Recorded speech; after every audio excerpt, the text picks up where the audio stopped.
వీళ్ళకన్నా ఎక్కువ మొత్తంలో per capital ఉన్నది ఒక తెలంగాణ రాష్ట్రమే అధ్యక్ష. ఇది అన్నిటికీ ఇండికేటర్ అధ్యక్ష. ఇది అన్ని రకాల ఒక సమ్మిళితమైనటువంటి అభివృద్ధి జరిగితే తప్ప ఇది సాధ్యం కాదు. ఏ ఒక్క రంగానికో ఏ ఒక్క వర్గానికో పనులు జరిగితే జరిగినట్టు కాదు అధ్యక్ష. రాష్ట్రంలో అన్ని రంగాలు సామూహికంగా సమ్మిళితంగా అభివృద్ధి జరిగినప్పుడే ఇది సాధ్యమవుతుంది. అది జరిగింది ఇక్కడ చాలా విజయవంతంగానే. దానికి సూచికనే మన పర్ క్యాపిటల్ ఇన్కమ్ కానీ మన పర్ క్యాపిటల్ పవర్ యూటిలైజేషన్ అధ్యక్ష నేను ముందు ముందు వివరిస్తాను. అవి జరిగినాయి. కానీ ఇక్కడ ప్రధానంగా గమనించాల్సిన అంశం ఏంటంటే ఉన్న తెలంగాణను ఊడగొట్టింది ఎవరు? ఎవరు బాధ్యులు అధ్యక్ష? దానికి జవహర్లాల్ నెహ్రూ గారి ఆధ్వర్యంలో నానా రకాల ఆ రోజు కూడా విద్యార్థులు తెలంగాణ మేధావులు తెలంగాణ ప్రజలు తీవ్రంగా వ్యతిరేకిస్తూ ఉంటారు. ఆనాడున్నటువంటి కొండా వెంకటరంగారెడ్డి గారు బూరుగుల రామచంద్రరావు గారు వాళ్ళంతా కూడా వ్యతిరేకిస్తూ ఉంటే ఊడగొట్టిందే కాంగ్రెస్ పార్టీ. మాట్లాడితే బట్టి విక్రమార్క గారు ఇండియన్ నేషనల్ కాంగ్రెస్ పార్టీ మనం కొంప ఉంచుకుంది అధ్యక్ష. తెలంగాణను ముంచిందే కాంగ్రెస్. చెప్తాం కదా నన్ను ఎందుకు చెప్పాం? అది కూడా ఎట్లా ఇచ్చిందో అది కూడా చెప్తాను నేను. ఊడగొట్టిందే కాంగ్రెస్ అధ్యక్ష, దాంట్లో డౌటే లేదు. అది హిస్టరీలో రికార్డ్ అయి ఉంది. అది ఇక్కడి నుంచి ఫ్లైట్ మీద పోయేటప్పుడేమో రామచంద్రరావు గారు ఎయిర్పోర్ట్లో చెప్పినారు, ఒప్పుకునేది లేదు, సచ్చినా సరే తెలంగాణ తప్ప మేము వేరే మాటలేదని చెప్పారు. తిరిగి వచ్చిన తర్వాత ఢిల్లీలో బలవంతంగా ఒప్పించి పంపిస్తే వచ్చిన తర్వాత ఎయిర్పోర్ట్లో విలేకరులు కానీ చెప్పిన మాట నిజమే. కానీ అడిగి పోతే నెహ్రూ సాబ్ చెప్పిండా అని చెప్పినాక పెద్ద మనిషి ఏం మాట్లాడతాం, మజ్బూర్లో నేను ఒప్పుకొని వచ్చినా అని చెప్పిండు అధ్యక్ష. అది కూడా హిస్టరీలో ఉంది. ఇప్పుడు నేను చెప్పేది కల్పిత కథ కాదు. ఆ విధంగా ఉన్న తెలంగాణను ఊడగొట్టింది కాంగ్రెస్.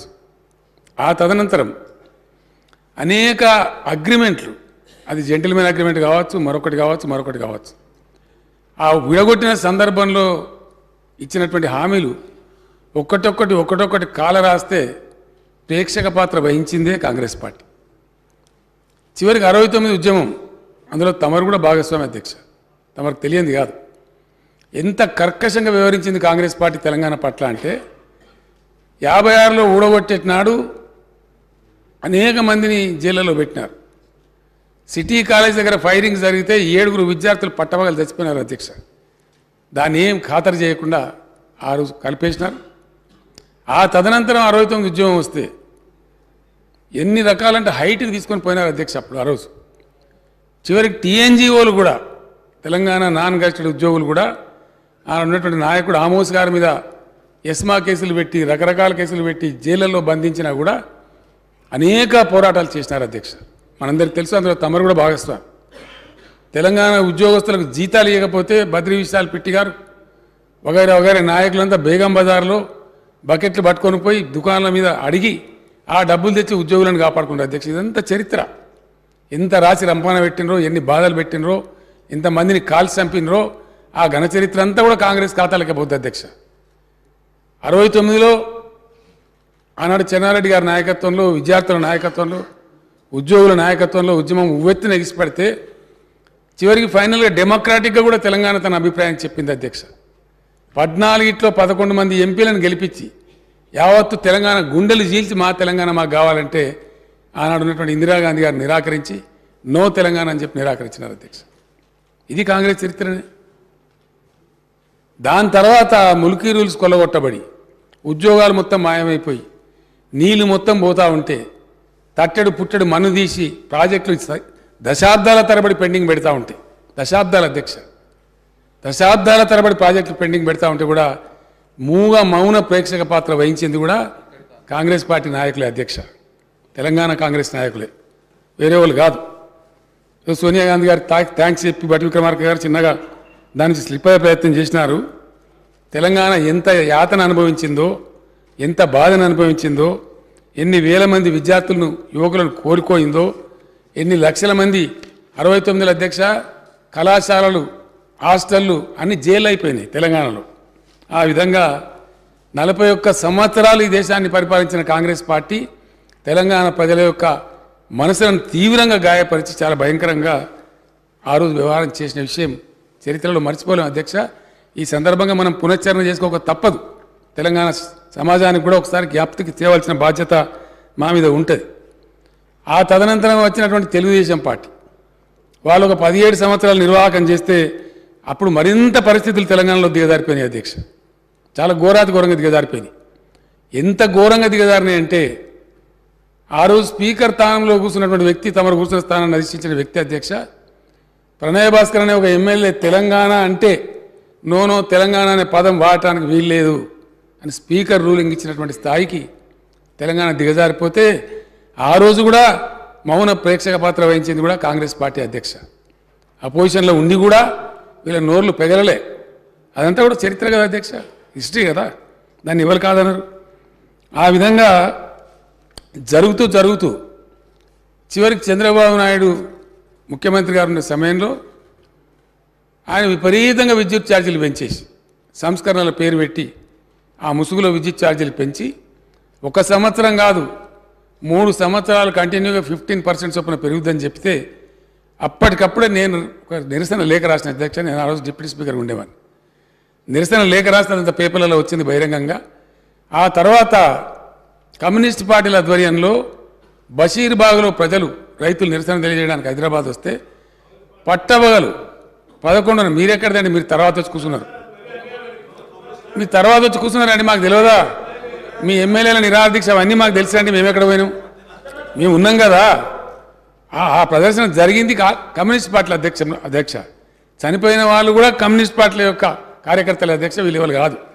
వీళ్ళు ఆ తర్వాత ఇదొక మోక దొరికిందని అలా దూరపడి ఆ ఓల్డ్ ఎమ్మెల్యే క్వార్టర్స్ కాదు దీక్ష ప్రయత్నం మొదలుపెట్టారు అధ్యక్ష. అంతవరకు తప్ప ఏం చేయలే. 3 దారుణంగా కాల్చి చంపారు అధ్యక్ష. నేను అబద్ధాలు చెప్తలేనండి, చరిత్ర. It's a fact on record sir. ఉన్నానండి. మీరు తర్వాత దీక్ష వేసి 10th లో ఉన్నారు, అందరికి తెలుసు ఆ విషయం. అంత అయిపోయిన తర్వాత సల్లగా వచ్చి అప్పుడు శిబిరం పెట్టారు అధ్యక్ష. వీళ్ళు ఇక ముందరికి చాలా ఉన్నదండి మీ చరిత్ర. ముందరికి మీరు ఎక్కడెక్కడన్నారో అంతున్నది మీ చరిత్ర. తొందరపడితే ఎట్లా అధ్యక్ష? ఆ తదనంతరం ఈ పరాకాష్ఠ అయిపోయింది, లాభం లేదు. చివరికి ప్రజలు నిరసన తెలియచేసి హక్కులు లేకుండా కూడా కాల్చిస్తున్నారని చెప్పి ఈ సమైక్య రాష్ట్రంలో న్యాయం జరగదని భావించి నేను కొంతమంది మిత్రులను కలిసి ఒక 5-6 నెలలు ఈ దఫా ఎట్టి పరిస్థితుల్లో తెలంగాణ ఓడిపోవద్దు. ఎందుకంటే అధ్యక్ష ఈ కాంగ్రెస్ పార్టీ నాయకులే తాపకొకలు బయలుదేరాలి, జై తెలంగాణ అనాలి, పిలిచి మంత్రి పదవి చేయగానే దుకాణం బంద్ చేయాలి. ఇది ఎట్లా తయారైందంటే తెలంగాణ ఉద్యమం అంటే వాడు నమ్మని పరిస్థితి వచ్చింది అధ్యక్ష. వీళ్ళు ఎక్కడ చేస్తారండి ఉద్యమం అనే పరిస్థితి వచ్చింది. అనేక దఫాలుగా ఈ ఉద్యమాలు చేపట్టి విరమించుకున్న వాళ్ళు కూడా కాంగ్రెస్ నాయకుల అధ్యక్ష. నేను పేరు చెప్పదలుచుకోలేదు, చెప్పమంటే కూడా చెప్తా, నాకేం అభ్యంతరం లేదు. ఎవరెవరు చేసిన అనేది, ఏ రూపాలలో చేసిన అనేది కూడా నా దగ్గర ఉంది అధ్యక్ష. తదనంతరం ఒక 5-6 నెలలు సుదీర్ఘంగా చర్చ జరిపి మేధోమదనం చేసి ఎట్లా రావాలి తెలంగాణ ప్రజలనే తెలంగాణ విశ్వాసం లేకుండా పోయింది.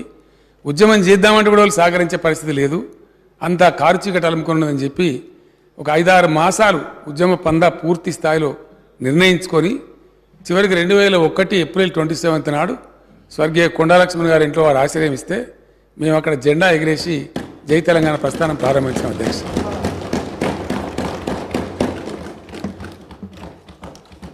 చాలా నిరాశ నిస్పృహ ఉండేది అధ్యక్ష. ఇంకెక్కడ తెలంగాణ, ఎక్కడికి వెళ్ళి వస్తుందా, ఎవరు ఇస్తారా, జరిగే పని అవా అనే నిరాశలోనే ప్రతి వాళ్ళు మాట్లాడేది తప్పితే ఇంకొకటి లేకపోయిన ఉండే అధ్యక్ష. నేను స్వయంగా రాసిన అధ్యక్ష పాట ఒక నమ్మకం కలిగించడానికి, కోల్పోయిన ఆ అవిశ్వాసం నుంచి ప్రజలను బయటపడేయడానికి, యువతను బయటపడేయడానికి ఆ పాట నేనే స్వయంగా రాసిన అధ్యక్ష. 2-3 కవులను కూర్చోబెట్టుకొని సిపాయిల తిరుగుబాటు విఫలం అయ్యిందని అనుకుంటే దేశానికి స్వాతంత్రం వచ్చేదా, రాజీలేని పోరాటమే విజయం సాధిస్తుంది, ముమ్మాటికి తెలంగాణ రాష్ట్రం వచ్చి తీరుతుందని ఆ పాట నేనే రాసిన అధ్యక్ష. అదే పద్ధతులలో రాజీలేని పోరాటం చేసిన అధ్యక్ష. మేము ఎక్కడ వెనుకకు పోలే. అనేక ప్రలోభాలు పెట్టినారు, పార్టీని చీల్చే ప్రయత్నాలు చేసినారు, చాలా చేసినారు. అనేక రకాలుగా బాగా హింసకు కూడా గురి చేసినారు. అయినా కూడా మేము ఎక్కడ ఎన్నిదిరగకుండా పోరాడినాం. కాబట్టి తెలంగాణ ఇయ్యవలసిన ఒక కంపల్షన్ క్రియేట్ అయింది కాబట్టి ఆ కంపల్షన్లో వచ్చింది అధ్యక్ష. దానికి సంబంధించి కొన్ని విషయాలు మర్చిపోలేము అధ్యక్ష. ఆ గాయాలు చాలా చాలా గుర్తుంటాయి.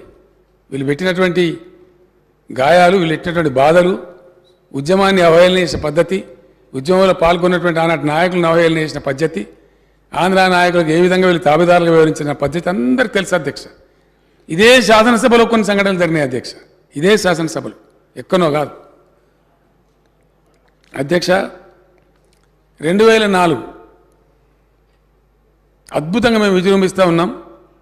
అప్పటికి 10 సంవత్సరాలు కాంగ్రెస్ అధికారం కోల్పోయి ఒక నిరాశ అలుముకున్నది వాళ్ళ లోపల.